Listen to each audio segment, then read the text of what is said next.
Hello and welcome to People-Centric HR Day.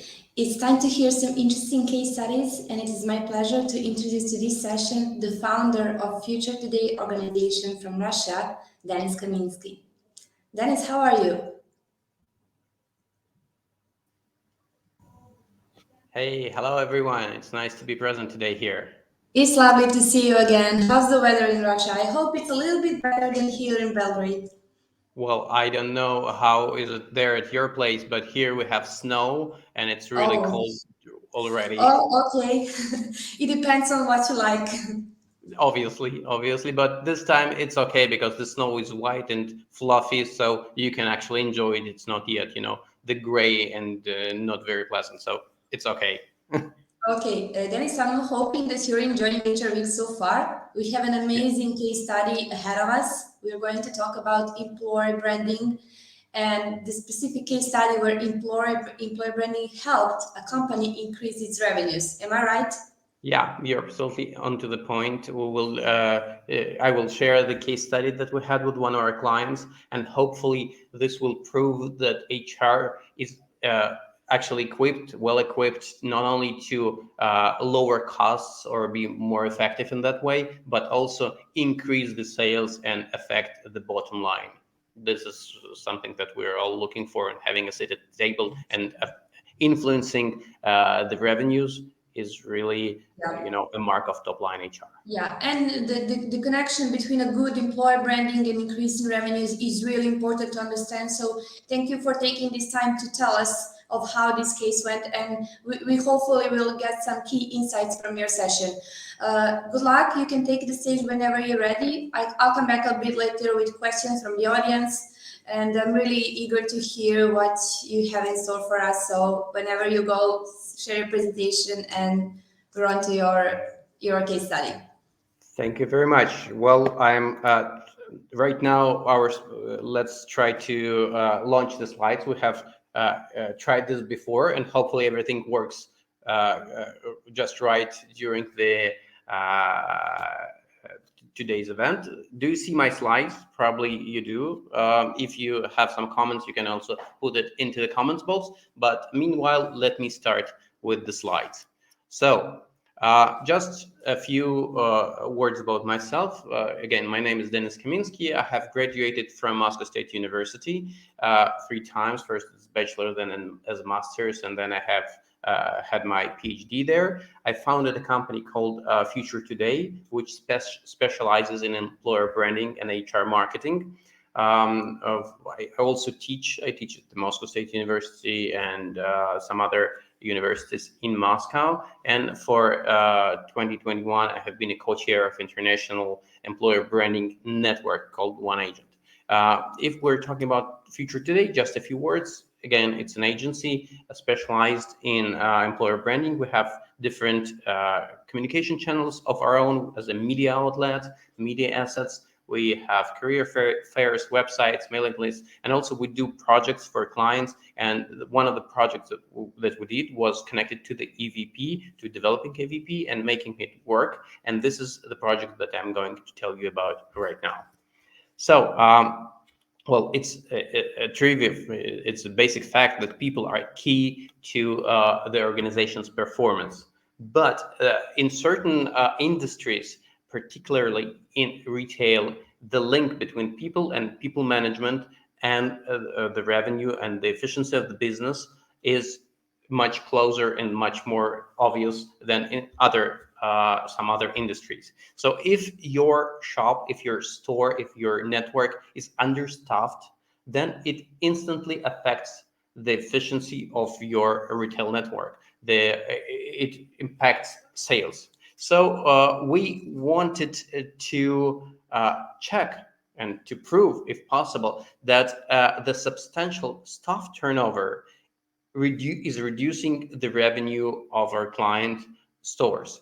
So if that would be true, by reducing turnover, we would be able to not only be more efficient and reduce recruitment and training costs, but also increase sales, increase lifetime value of customer, retention and other important KPIs for the retail organization. So in order to test this kind of hypothesis, we tried to work in a small data way, not the big data way, but using the data, trying to prove that there is a link. The tasks that we had in front of ourselves. First of all, we wanted to analyze the data that we could acquire from the company on staff turnover, on sales, on profitability, on personal performance, stuff like that, to study the relationship between staff turnover and sales, if there is one. Then, if such a correlation is found, we would like to conduct interviews, expert interviews, focus groups, interviews with former employees, and find what is or what are the causes for this kind of staff turnover and what could be done about it. And then, based on those results, based on the analytical part of the project, we would come up with recommendations on an action plan, how to improve the situation and reach our goals, reduce turnover and increase sales. So a couple of technical details regarding the project structure. It was quite a small project, especially when compared to the results. I will get to that later. But we had only 9 expert interviews, only 4 focus groups, and there were just 4 interviews with former employees. We have done quite an extensive data analysis of the records of the company, but all in all, it was quite a compact project. What did we learn through the research? So first of all, we did see a correlation. Well, this might be something obvious, but when you see that in data, that's an interesting approach. And this is an approach that you could use to your organization if you have several comparable outlets in the network. So we have taken the stores and arranged them by different parameters. So we arranged them by turnover, for example. And we've seen that 10 stores with the highest voluntary turnover, and that's important, we're talking about voluntary turnover, not the people being fired, but the people who left.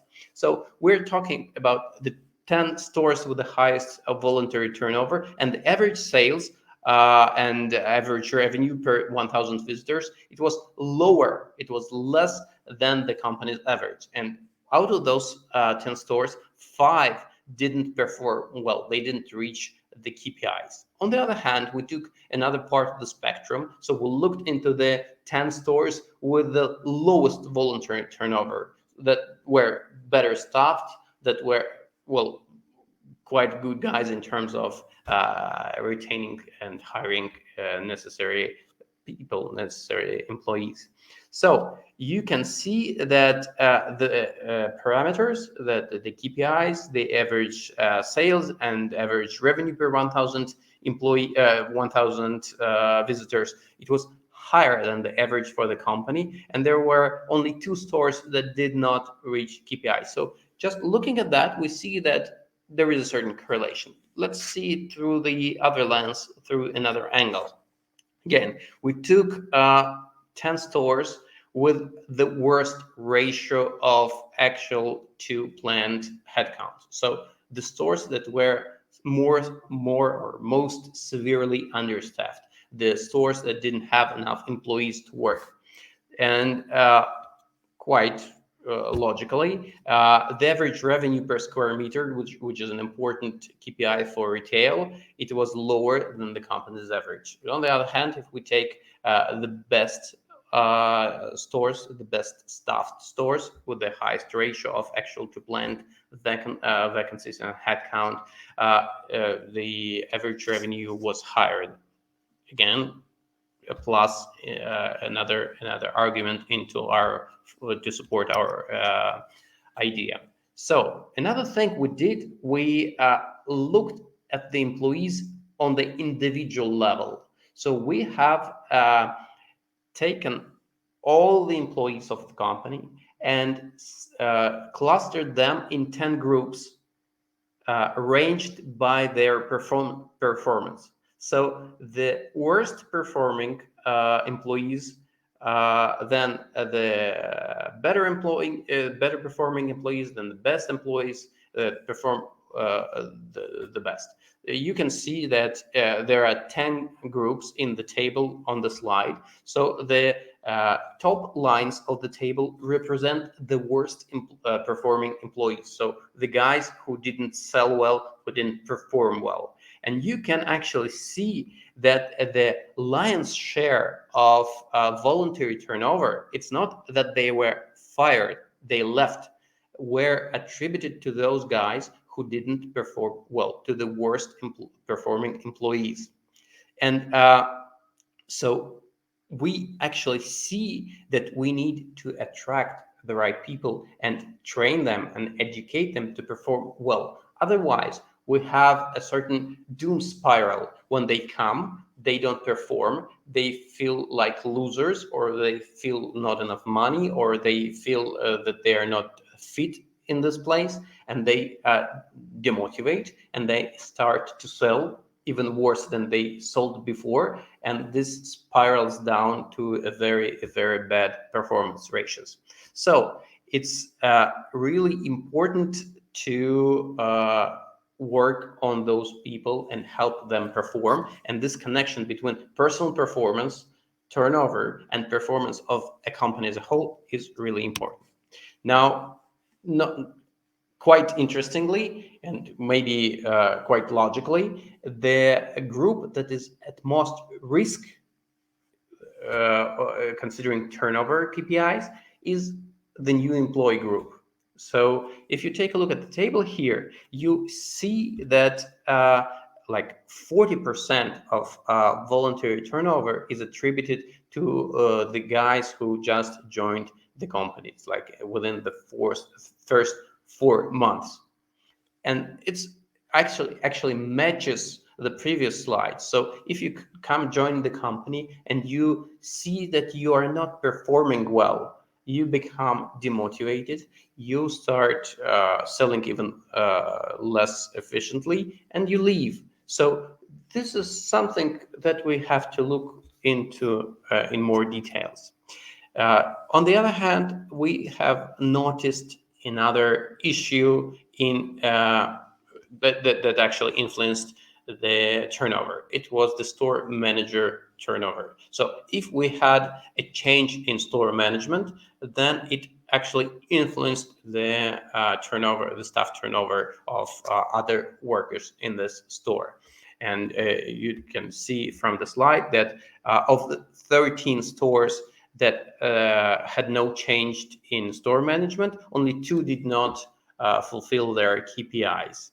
And the voluntary turnover was less than 60%, 58% to be exact. On the other hand, 16 stores that experienced a change in management, 7 stores did not reach their KPIs, and the turnover was almost 80%, which is actually quite difference between the stores with store management change or without store management change. So after looking at this data and some other data, we postulate, we see that turnover is correlated to sales, and it could be either key to success or a symptom of success. So cause and effect is not clear, but as consultants, we can try and go one way to check our hypothesis. So we decided to test if turnover can influence the sales, if it's the key. To work on this issue, we have generated a 4-stage plan. Number one was, since we're in communication, was to really highlight the importance of what we're doing. So we conveyed to all the stakeholders the importance of turnover and the importance of the target to lower turnover. And in doing this, this is really important. We have had full support of the management of the company, not only the HR vertical, but the retail organization, and the organization as a whole was very supportive of the project. We had their buy-in. So we have worked to set clear priorities, formulated KPIs for turnover, for the entire company and put those KPIs into the compensation policy to highlight, to enforce, to make it even more, vivid that KPI is that turnover is an important KPI. And it was actually not a very easy thing to do, but it was really important. Actually, looking forward, it was very important step to do. Not only we had to push that, but we had to sell that. So we had, actually, our counterparts from HR had meetings with people from different parts of organization, telling them how important this is and how they can influence their other KPIs, the sales KPI, through lowering turnover. And finally, we have also provided them with tools. The tools being the trainings for managers to work with their employees, to identify and build up the team and the competences we need for them to succeed. Now we have, after selling that, after communicated that, we have implemented a system for monitoring and controlling the project status. So what does this mean? First of all, it's a monitoring of the situations. We had looked very rigorously, very attentively to every possible show of problem. We had HR had monthly meetings of HR representatives with business representatives of stores to see how the things are going. Then it was the incidents control approach. If people started leaving, if somebody left, we took a very close look at that, having a discussion of why did this happen, what could go wrong.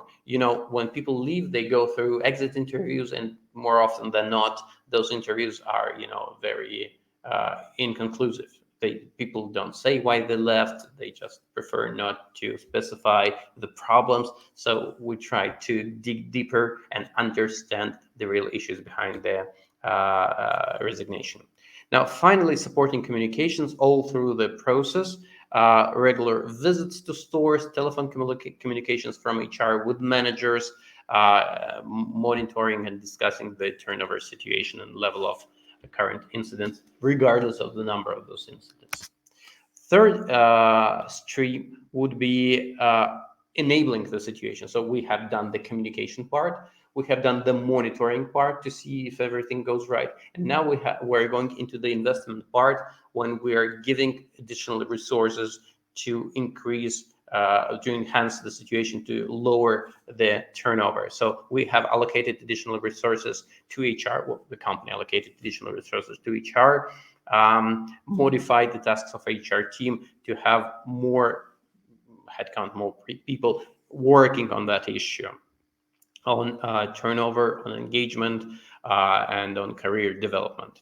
Then we have interviewed the interview process, some additional guidelines as to how to conduct this interview, who are the best people, how do we conduct this interview, actually the trainings on selection skills. So those were done. And the process of induction, again, was very important because just like I said, the first 4 months actually were critical in generating turnover and in generating sales, because if you don't onboard people well, if you don't induct them well, they don't sell well. They don't sell well, they don't feel themselves successful, and they leave, and obviously they don't sell well, and the revenues fail. And finally, we have implemented several additional measures that allowed to improve the performance of the company. The profile of target employee was updated, which is usually part of the core of the EVP project, of the employer branding project. So we looked into the guys who were performing exceptionally well, of those who had high risk of turnover, of leaving the company, and tried to pump up a bit the profile, so that we look for the people who are the best suited to be successful, starting from the very beginning.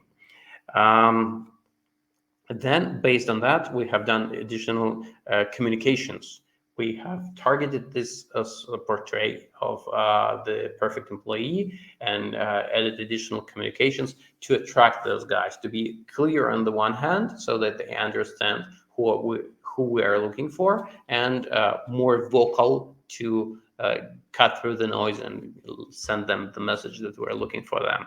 And well, additionally, we have launched some internal, the company launched some additional projects to support long-term retention, like introducing additional medical insurance for the guys who have worked over 6 months, which also obviously stimulated staying at the company longer. So as the result of the project, what we achieved, what we managed to do. First of all, we established in numbers, through numbers, the correlation between turnover and sales, staff turnover and sales. We have zoomed in on the two most important factors influencing and affecting the staff turnover. Number one would be the success of employees during the probation period, and number two being the change of store management, which both had to be tackled with. And we have developed a set of measures targeting and aiming at working with those kind of problems that we have highlighted. And those measures significantly reduced the staff turnover within 2 years after the project. And let me do a more in-depth dive on that. So, yeah, and just one more thing. When talking about store managers, it is important not only to help store managers move from one store to another. Those store management changes were not just resignations, they were rotations. So we had to help store managers get with the team on the same page and help them get to know the new team and the new store and manage it better day one. On the other hand, we had to help the teams of the stores who were experiencing certain problems and certain stress when their store managers changed. So, as a result, I would like to finalize shortly what we have managed to achieve. If we're looking at staff turnover for the 3 quarters, well, just a small comment here. We are not disclosing the client or the dates when the project was set up. So if, for example, 20XX would be 2020, then the staff turnover for 20X plus 1 would be for 21, and then for 20XX plus 2 would be for 2022. So the frame would be 2 years. So the 20X was the year of the project, and 2X plus 1 plus 2 in the next year, and the 2 years after the project. So you can see that the turnover for 3 quarters of the year after the project was 65%, and it was already less than the turnover the year before. During the project, it was almost 71% turnover. Yet, even more to say, 2 years after the project, the turnover for the 3 quarters was less than 50%. So you see a tremendous dip in voluntary turnover, which is very, very important in terms of costs, obviously. And just as we targeted, the staff turnover during the probation period decreased also. We have seen it from almost 35%, 34.5% in the year when the project was set up, when it was started. It decreased to 21.5% the next year, and it decreased even more to 16%, less than 16% in 2 years after the project.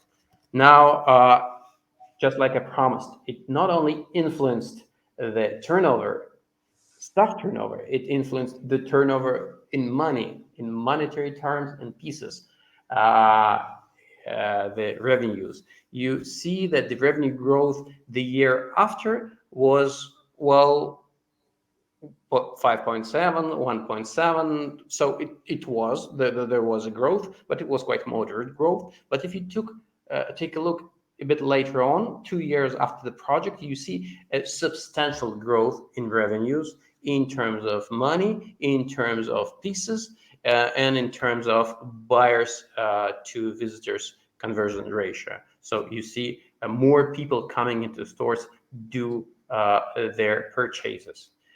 Obviously, it cannot be attributed only to HR. Probably there were some other powers at play, but you see that there is a correlation that well, it might be needed to study it in depth, but we attribute it in at large to the decrease in turnover. And the important thing here again is that you don't have it right away. It builds up. You do changes, you work with your people, and then in time they bring you back your investment. And we have a very crazy world right now. Everyone wants everything immediately, right now, at the moment. So it's hard to work with revenues, with turnovers, monetary terms through HR because it has some lags. But if you have enough patience and strategic vision, you can garner and gather all the beauty and all the benefits of that. So based on this data that we had available, based on the expert interviews, we have implemented the project that managed to bring us cost reductions, efficiency increase, and sales increase as well. Thank you very much. Dennis, thank you for sharing this case study with us from the very beginning till the end, to presenting with the case study to concrete steps, and in the end, which is really important for people to know the concrete results that show the exact correlation between employer branding strategy you thought about and revenue. It was very informative, very detailed, and thank you so much. And thank you to the audience for sharing so much questions. Unfortunately, we're out of time, don't have enough time for questions. If it's okay, you can contact Dennis on LinkedIn and share your thoughts and opinion as you shared it here with us. Dennis, thank you once again. I hope you have an amazing time ahead with other HR Week sessions. And for the audience, enjoy the rest of HR Week. Thank you very much for inviting to participate in this beautiful event. Let's hope that more interesting case studies and presentations will be following the day and the week later on. Good luck to you. Thank you, Dennis. Bye.